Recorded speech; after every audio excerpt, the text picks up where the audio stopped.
Excuse me. কি? Actually আমরা আজকে সকালে সব ফ্রেন্ডরা মিলে কক্সে আসি।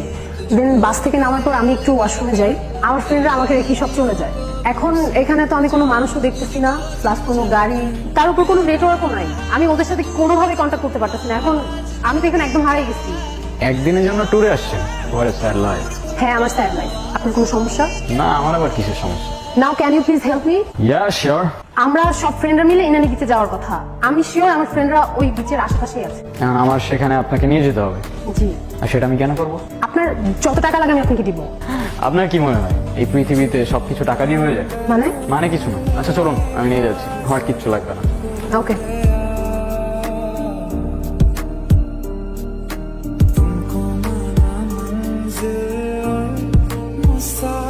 আচ্ছা, আপনি কোথায় যাচ্ছিলেন? কোথাও না, আবার অনেক জায়গায়। মানে? এই তো সময় যেদিকে যাচ্ছে আমিও সাথে সাথে চলে যাচ্ছি। বাই দ্য ওয়ে, আমি স্টপ। আপনি আপনার নাম বলবেন, তারপর আমরা একে অপরকে জেনে যাব, কোথায় থাকেন, কি করেন। Oh wow, same pinch, what a small world হয়ে যাবে। অনেক ভেবেচিন্তে কথা বলতে হবে, আপনাকে লেম লেম জোক শোনাইতে হবে, ইমপ্রেস করার ট্রাই করতে হবে। অনেক টাকা আমাকে দেওয়া হবে না। মানে কিসের সাথে কি? আমি তো সিম্পলি পরিচয় হচ্ছিলাম। পরিচয় হয়ে কি লাভ? এমনি তো ভালো।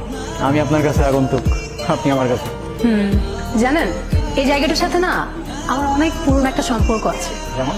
যেমন এই জায়গায় আমি আমার সব থেকে কাছের মানুষটাকে পেয়েছিলাম, আবার এখানে হারিয়ে ফেলেছি। হারিয়ে ফেললেন কিভাবে? সে অনেক লং স্টোরি, পরে না হয় কখনো বলবো। আপনার স্টোরি, আপনার ইচ্ছা। আরে উল্টো ওরা আমাকে না পেয়ে মানে অনেক টেনশন করতেছে। চল চল তাড়াতাড়ি যাই। চলেন। কি আইরা, কই তুমি ফাইজলামি করতেছো? আর ফোনটা অফ করে রাখছো, কতক্ষণ ধরে আমি তোমাকে ফোন দিচ্ছি। আমাকে বলতে দিবা তো কোথায় আমাকে রেখে চলে আসছো? আমি কেমন আছে জিজ্ঞেস করবো, তারা উল্টো আমাকে ঝাড়তেছো। উনি কে? ও আচ্ছা, পরিচয় করে দিই। উনি হচ্ছে আমার ফ্রেন্ড, এই রাস্তায় পরিচয় হয়েছে। হ্যালো। Hello hello. আচ্ছা শোনো, আমাদের এখন ঢাকা ব্যাক করতে হবে, আমার ঢাকা অনেক কাজ আছে, আমরা এখন ব্যাক করছি। আজকেই তো আসলাম, একটা দিন থাকি, দেখো কত সুন্দর জায়গা, একটু একটু ঘুরি।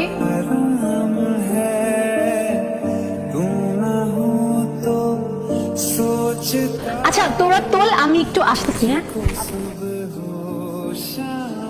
কি আমাকে দেখে কি মুছে ফেললেন? আরে না, কিছু না। আচ্ছা, আপনি কিন্তু আপনার স্টোরিটার বললেন না। সত্যি কথা বলতে স্টোরিটা শেয়ার করতে আসছি। অনেকদিন ধরে কাউকে শেয়ার করা হয় না। কথাগুলো শেয়ার করলে না পুরোনো মুহূর্তগুলো আবার জীবন্ত হয়ে ওঠে। থ্যাঙ্কস। শুরু করব? এরশাদ। সময়টা ছিল তখন, হ্যাঁ আমি ক্লাস 8-9-এ পড়ি। বাবার বদলি হয়ে যায়, আমি এখানে চলে আসি। এখানে স্কুলে ভর্তি হই। প্রতিদিন স্কুলে যাওয়ার সময় ওই ছেলেটা একটা করে চিঠি লিখে। প্রথম কয়েকদিন তো আমি কখনোই চিঠি নিতাম না, কিন্তু একদিন চিঠি না নিয়ে আর পারলাম না। এত সুন্দর করে কথাগুলো লিখতো।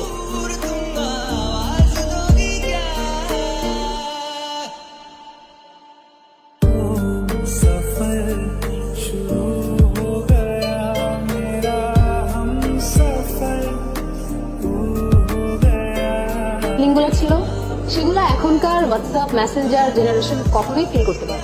প্রত্যেকটা অক্ষরে কেমন যেন মায়া ছিল। জানেন, ও প্রত্যেকটা দিন চিঠি লিখতো, প্রত্যেকটা দিন। আর এত সুন্দর করে চিঠি লিখতো, আগেই তো বললাম, মানে ওর প্রেমে পড়তে আমি বাধ্য হয়েছি। ইন্টারেস্টিং। আচ্ছা তারপর কি হলো? তারপর আর কি, ওর সাথে সাথে আমিও ওকে চিঠির উত্তর দিয়ে আসতাম। এরকম করেই কাটছিল। আমি ওকে না দেখেও ওর মায়ে পড়ে গেছি। আপনি যখন স্টোরিটা বলতেছিলেন না, আমার ইমাজিনেশনে সবকিছু ভাসছিল। I don't know why. এই আইরা, আচ্ছা আমাকে ডাকতেছে, আপনিও আসেন না? না না, ইউ গাইস ক্যারি অন। আরে চলেন না। আমি শুধু শুধু আপনাদের ফ্রেন্ডদের মধ্যে কাউকে হারিয়ে হতে চাই।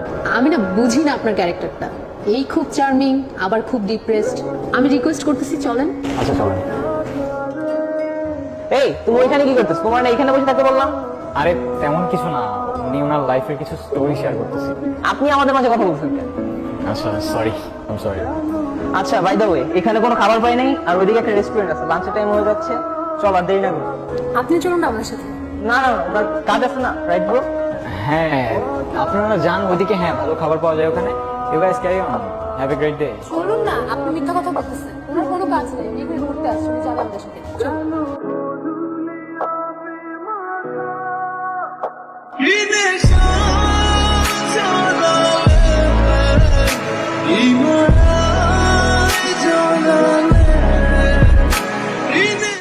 আচ্ছা আপনি কিন্তু আপনার স্টোরিটা শেষ করলেন না।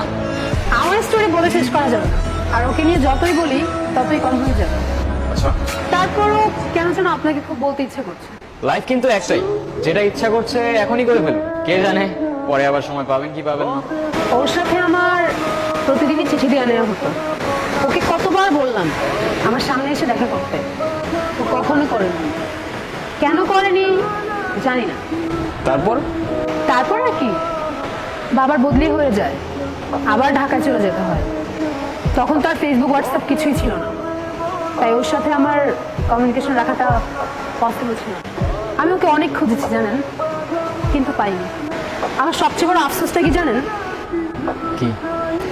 যাকে আমি এতটা ভালোবেসেছি, যার মায়া এতটা পড়ে গিয়েছিলাম, তাকে আমি কখনো দেখিনি। আপনার চোখে পানি কেন? কিছু না, এমনি। আপনি ওকে খুব ভালোবাসতেন তাই না? তাহলে ওই ছেলেটাকে বিয়ে করছেন যে? ওর সাথে আমার ফ্যামিলিগত বিয়ে, ওই যে দেশি কালচার, বিয়েটা একটা করতেই হবে, সেটাই করছি। ভালো থাকবেন। হয়তো। আচ্ছা, আমার না চলে যেতে হবে, আমার হাতে আজ তেমন সময় নাই। আমার আজকে রাতেই ফ্লাইট, মিস করা যাবে না। চলে যাচ্ছেন? হ্যাঁ। I have something for you. কি? This is for you.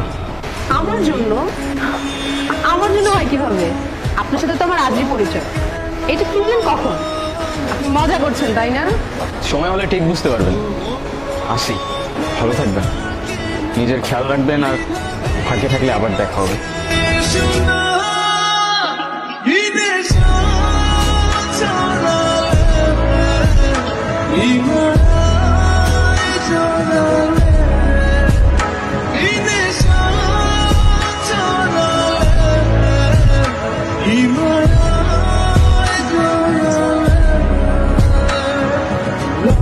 নীরব? এটা নীরব ছিল? দোস্ত, এটা নীরব ছিল। আমাকে শুধু নীরবই আরো বলে ডাকতো। আমি কত খুঁজছি তোমাকে, কতবার খুঁজছি।